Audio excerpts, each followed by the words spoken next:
everybody, how is it going? I am Lucas, and today we are going to be checking out this awesome piece of American ingenuity, the Fender American Pro TELE Deluxe Limited Edition. So the reason why it's a limited edition is because it has this really cool champagne finish to it, and it also has a really unique rosewood neck. This neck feels great, it feels awesome. I'm going to be talking to you about all the different parts of this guitar. So let's start at the top and work our way down. So it has some normal unlocking tuners. We have a rosewood neck with a rosewood fretboard. We have ourselves some nickel frets. We have the champagne finish, like I said earlier. We have an older body underneath this finish, by the way. We have some shell buckers. So we have a 1T in the neck and we have a 2T in the bridge. And we also have this white sparkly pickguard. And with something that's really unique to this particular TELE Deluxe is you have 2 volumes and you have 2 tones. So the volume and tone on the top is for the neck, and the volume and tone on the bottom is for the bridge. Now what you heard in the opening, that was actually the bridge pickup. Let me go over to the neck and let you hear what that sounds like with some gain, and I'll go to the middle position too.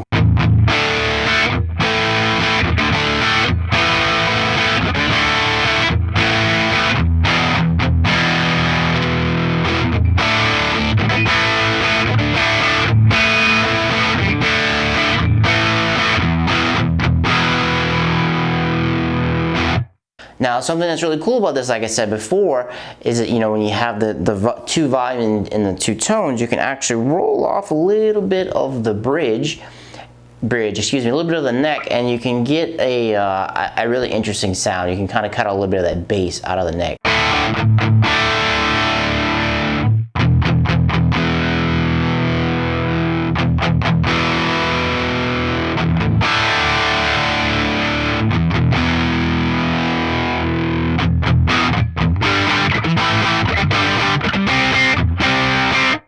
I don't know if you heard it, I'll do it again on the cleans. It's a little bit easier to hear on the cleans, but you can make some really cool sounds messing with those knobs. Now, let's talk about the best thing about this guitar. The thing I find that's like completely does it, and it's the all-star of the guitar, and that is the neck.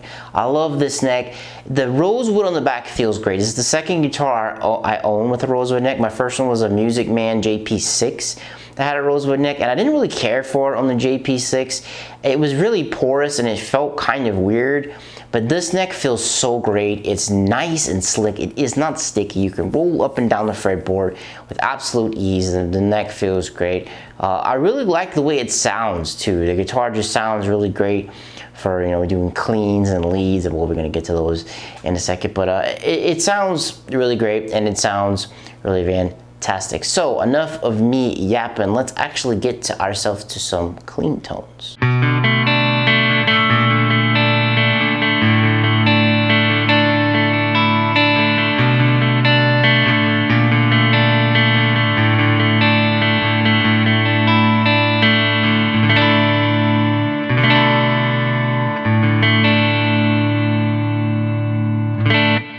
The cleans on here sound absolutely fantastic when you're on the neck pickup. It's big and it's fat and it's juicy. I love the low end response from it.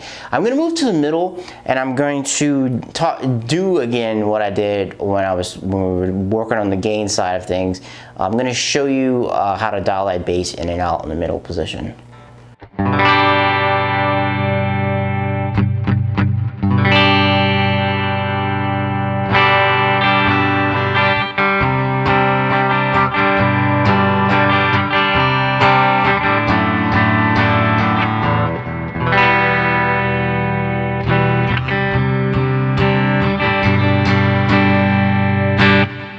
So if you're in the middle position and you kind of want to suck out a little of the bass, all you gotta do is just turn the volume down. It's very fantastic. Let me let you hear some cleans on the bridge so you can hear how spanky it sounds.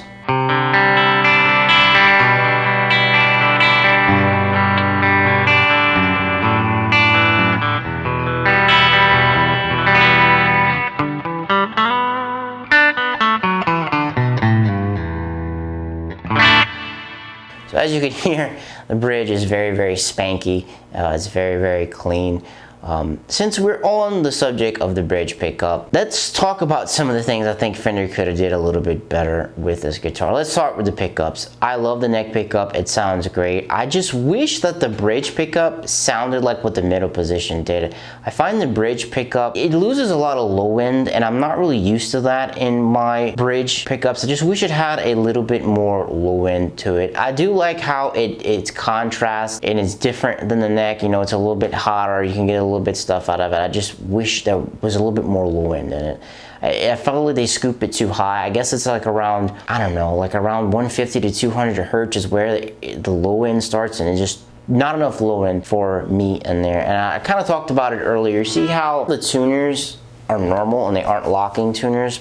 I really don't know why Fender did that, because on the American Lead series, which actually replaces this, they all have locking tuners. All of the American made Fenders have locking tuners. I don't know why they didn't do this on the Pros. Locking tuners are amazing. Fender actually makes some. I actually bought some because I want to put some on here. It's only $45.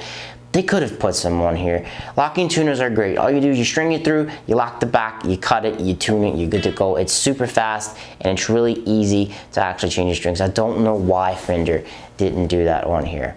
Fender, I really would wish you would make the switch to stainless frets. I love stainless frets. I love them a lot. Now the frets on here, the fretwork is great. When you bend, they don't stick to the frets. It is really good. I like stainless frets because when you bend your notes, it's like glass and that lasts forever. You don't have to worry about fret wear. The frets on here, they're great. The nickel is absolutely great. But Fender, I really would like you to make the push into stainless frets. Another thing, it isn't really anything bad, it's just kind of a pet peeve. The pick guard, I'm not a big fan of white. I don't really like white guitars. I don't know what it is, I just don't. I don't really care for this pick guard very much. You can order black ones. You can order the black one, the same one that comes with this, or you can order one like the 72 TELE Deluxes have. So it's just like the TELE Deluxe, but they're like drilled right here where the pickups are passed, because for the shawl buckers, they actually use 2 screws on the top and they use 1 on the bottom, which I don't know why Fender does that. I really wish they would just do 2 screws so that way you could swap the pickups normally, but that's what they did. Swapping the pick guard really is an easy thing, and I don't really have to do it. I might do it, I don't know. I really don't know if I want to do it or not. And the last thing that I wish Fender would have did a little bit differently is, so for the bridge right here, I don't know if you can see that very well, they have bent. The saddles are bent. I wish they would have put the normal straight saddles on it. These are bent and these are a little bit harder to intonate. I just rather the normal straight ones, to where the saddle just comes out and it's just straight. This, it's like this, and then it has a little hump in it. I wish they would have just done the normal saddles, because the original 72 Deluxe Teles, they had that. They had the normal saddles on there. I don't know why they choose to put the bent ones on there. That's just a little of the things I wish Fender would have done a little bit different. But enough of me talking, let's get to some lead tones.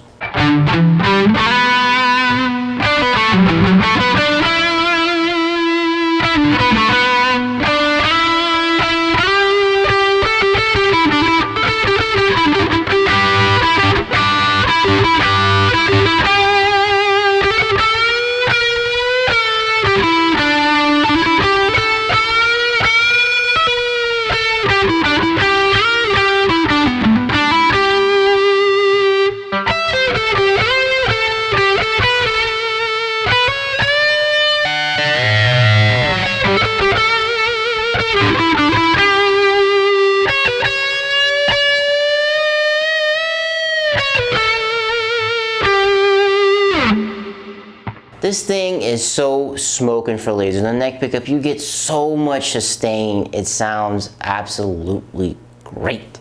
And I love it. This thing smokes for leads. It sounds so great. I love the neck pickup when it comes to leads. I'm gonna move to the middle and to the bridge and let you see what that sounds like with some leads.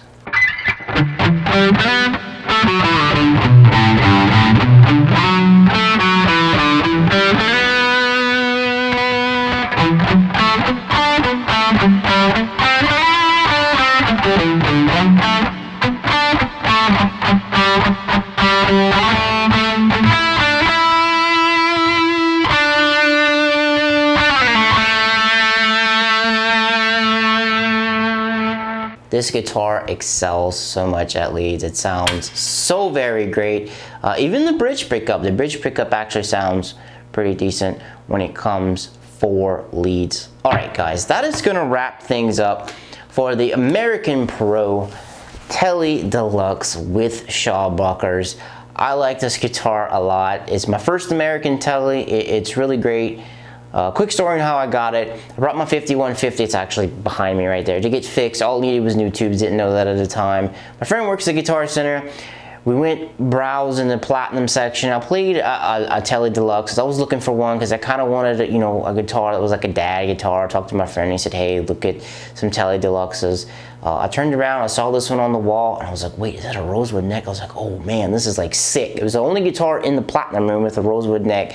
Checked it out, played it. When I went to pick up my amp, I was like, look, I gotta get that guitar. So I ended up getting it, and I'm glad I did. It is a very good guitar. I just wish, you know, like I said, Fender would have done things a little bit different. But enough about me. What about you? Do you like TELE Deluxes, or do you rather the normal TELEs? Let me know in the comments down below. And hey, if you like this video, give me a like. And if you've been here before, if this is your first time here, make sure you press the subscribe button. I do tons of gear reviews and Axe Effects stuff and pedals and do all kind of cool, crazy things on here. So, thank you for watching, guys. I'm gonna have to be out. Peace.